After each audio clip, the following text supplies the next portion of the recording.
Hi hello ಎಲ್ರಿಗೂ ನಮಸ್ಕಾರ. Welcome back to ನನ್ನ ಪ್ರಪಂಚ ಯೂಟ್ಯೂಬ್ ಚಾನಲ್. ನಮ್ಮನೆಯವರು ಕೆಲ್ಸಕ್ಕೆ ಹೋಗಿ ರೆಡಿ ಆಗ್ತಾ ಇದ್ದಾರೆ, ದೇವ್ರಿಗೆ ಪೂಜೆ ಮಾಡ್ತಾ ಇದ್ದಾರೆ. ಇವಾಗ ದೀಪ ಹಚ್ಚಿ ಸ್ನಾನ ಆದಮೇಲೆ ಹೊರಡ್ತಾ ಇದ್ದಾರೆ. ಟೈಮ್ ಬಂದು 10 ಗಂಟೆ ಆಗಿದೆ. ಮತ್ತು ಹೊರಗಡೆಗೆ ಸ್ವಲ್ಪ ಕೆಲಸ ಇತ್ತು, ಹೋಗೋಣ ಅಂತ ಹೇಳಿದ್ದೆ. ನಾನು ಸ್ವಲ್ಪ ಕೆಲಸ ಮುಗಿಸ್ಕೊಂಡು ಬರ್ತೀನಿ, ಆಮೇಲೆ ಹೋಗೋಣ ಅಂತ ಹೇಳಿದ್ದಾರೆ. ಈಗ ನನ್ನ ಮಗಳು ತಿಂಡಿಯಾಗಿ ಸ್ನಾನ ಆಗಿ ರೆಡಿ ಆಗಿದ್ದಾಳೆ. ಮುದ್ದು ಇಲ್ಲಿ ನೋಡು, ಮುನಿಸ್ಕೊಂಡಿದ್ದೆ, ಮಾತಾಡ್ತಾ ಇಲ್ಲ.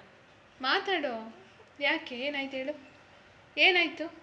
ಮಾತಾಡಲ್ವಾ? ಏನು ಬೇಕು? ನೀರು ಕುಡ್ದಲ್ಲ? ನೀರು ಬೇಕಾ? ನೀರು ಈಗ ಕುಡ್ದೆ? ಬೇಕನ್ನ ಸ್ವಲ್ಪ ಕೊಡ್ಲಾ? ಬೇಡವಾ? ಹಾಗೆ ಅಡುಗೆ ಮಾಡೋಣ ಅಂತ ಎಲ್ಲ ರೆಡಿ ಮಾಡಿಕೊಂಡೆ. ಅಷ್ಟರಲ್ಲಿ ಕರೆಂಟ್ ಹೋಗಿದೆ, ಇನ್ನೂ ಬಂದಿಲ್ಲ. ಸೊಪ್ಪಿನ ಸಾರು ಮಾಡೋಣ ಅಂತ ಸೊಪ್ಪೆಲ್ಲ ಬೇಯಿಸ್ಕೊಂಡಿದ್ದೀನಿ, ಮತ್ತು ಖಾರ ಎಲ್ಲ ರೆಡಿ ಮಾಡ್ಕೊಂಡಿದ್ದೀನಿ. ಕರೆಂಟ್ ಹೋಗ್ಬಿಟ್ಟಿದೆ, ಇನ್ನೂ ಬಂದಿಲ್ಲ. ಎಷ್ಟೊತ್ತು ಬರುತ್ತೋ ಗೊತ್ತಿಲ್ಲ. ಅಷ್ಟರಲ್ಲಿ ನನ್ನ ಮಗಳಿಗೆ ಏನಾದ್ರು ಬೇರೆ ಅಡುಗೆ ಮಾಡಿ ತಿನ್ನಿಸ್ಬೇಕು. ನಾನೀಗ ಹೊರಗಡೆ ಹೋಗಿ ರೆಡಿಯಾಗಿದ್ದೀನಿ. ನಮ್ಮ ಮನೆಯವ್ರು ಬಂದು ರೆಡಿಯಾಗಿ ಕೂತಿದ್ದಾರೆ.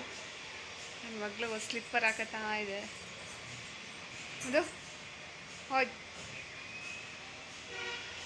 ಮುದ್ದು,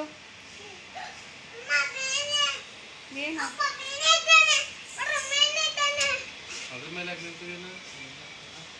ಬರೀ ಕಂಪ್ಲೇಂಟ್ ಹೇಳೋದೆ ಯಾವಾಗಲೂ ಬುದ್ದು. ನಾವೀಗ ಮೋರಿಗೆ ಬಂದಿದ್ದೀವಿ, ಶಾಪಿಂಗ್ ಮಾಡ್ಕೊಂಡು ಹೋಗೋಣ ಅಂತ. ಮನೇಲಿ ಸನ್ಪ್ಯೂರ್ ಆಯಿಲ್ ಮತ್ತು ವಾಷಿಂಗ್ ಮಿಷಿನ್ ಲಿಕ್ವಿಡ್ ಖಾಲಿಯಾಗಿತ್ತು, ತಗೊಂಡು ಹೋಗೋಣ ಅಂತ ಬಂದ್ವಿ. ನಾವು ಅಷ್ಟೇ ತಗೊಳ್ಳೋದು ಇಷ್ಟೇ ತಗೊಳ್ಳೋದು ಅಂತ ಬರೋದು, ಮತ್ತು ಇನ್ನೂ ಬೇಕು, ಅದು ಬೇಕು, ಇದು ಬೇಕು ಅಂತ ತುಂಬ್ಕೊಂಡು ಹೋಗೋದು, ಹಂಗಾಗತ್ತೆ. ಇಷ್ಟೇ ತಗೋಬೇಕು ಅಂತ ಬಂದರೆ ಅಷ್ಟು ತಗೊಳ್ಳಲ್ಲ ನಾವು, ಇನ್ನೂ ಎಕ್ಸ್ಟ್ರಾ ತಗೊಂಡು ಹೋಗ್ತೀವಿ. ನನ್ನ ಮಗಳು ಇಲ್ಲಿ ಬಂದರೆ ನಡೆದಾಡೋದೇ ಇಲ್ಲ. ಅಪ್ಪ ಚೇರು ಕೂತ್ಕೋತೀನಿ ಅಂತ ಹಠ ಮಾಡುತ್ತೆ. ಹಿಂಗೆ ನೋಡ್ತಾ ಇದ್ದರೆ ಅದನ್ನು ತೊಗೋಬೇಕು ಇದು ತೊಗೋಬೇಕು ಅಂತ ಅನ್ನಿಸ್ತಾನೆ ಇರುತ್ತೆ. ಅದಕ್ಕೆ ನಮ್ಮ ಮನೆಯವರು ಸಾಕು ಬಾ, ಎಷ್ಟು ಜಾಸ್ತಿ ನೋಡ್ತಾನೆ ಇದ್ದರೆ ಜಾಸ್ತಿ ಬಿಲ್ ಆಗುತ್ತೆ, ಎಷ್ಟು ಬೇಕೋ ಅಷ್ಟು ತಗೊಂಡೋಗು, ಆಲ್ರೆಡಿ ದಿನಸಿ ಐಟಮ್ ಎಲ್ಲ ಬಂದು ತಗೊಂಡೋಗಿದ್ವಲ್ಲ, ಇನ್ನೇನು ಖಾಲಿ ಆಗಿಲ್ವಲ್ಲ ಅಂತ ಅಂದರು. ನಾವು ಇದನ್ನೆಲ್ಲ ಮುಗಿಸ್ಕೊಂಡು ಇವಾಗ ಮನೆಗೆ ಹೊರಟ್ವಿ. ಇವತ್ತಿನ ವ್ಲಾಗ್ ಇಷ್ಟೇ. ಎಲ್ಲೂ ಸ್ಕಿಪ್ ಮಾಡದೆ ವಿಡಿಯೋ ನೋಡಿ. ಎಲ್ರಿಗೂ ನಮಸ್ಕಾರ, ಬಾಯ್.